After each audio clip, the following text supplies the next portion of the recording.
Well, today is February 20th.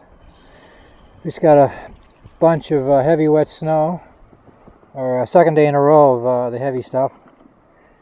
And there's a lot in the woods. I was in the back of the woods here, and I didn't get stuck. I intentionally got stuck a couple times, but it was very good going.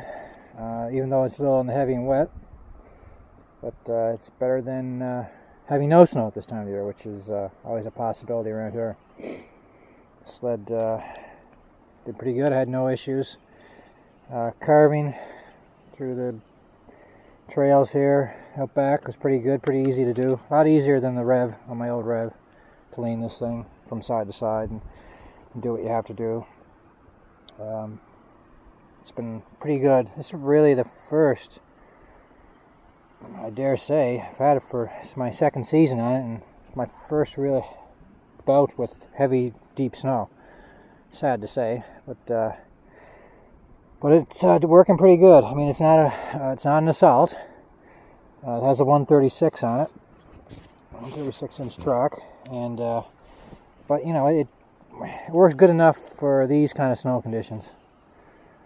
And probably not too many of them. We're almost near March now, so it'll be close to the end of the snow season, or snowmobiling season for us. But yeah, other than that, the sled has done remarkably well.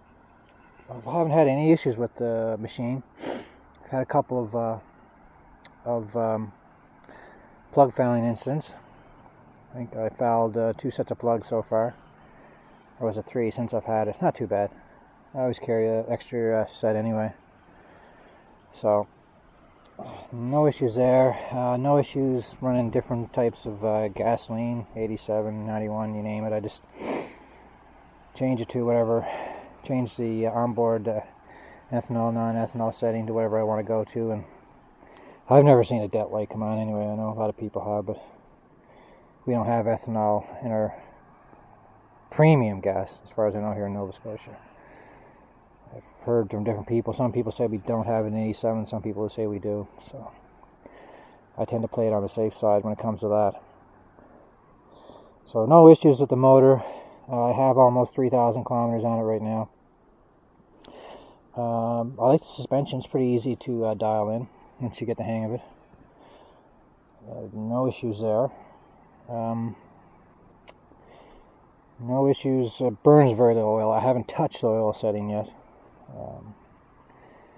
It's like I don't even bother to check the oil anymore, really. If I know it's like near full, I'm going out a couple days.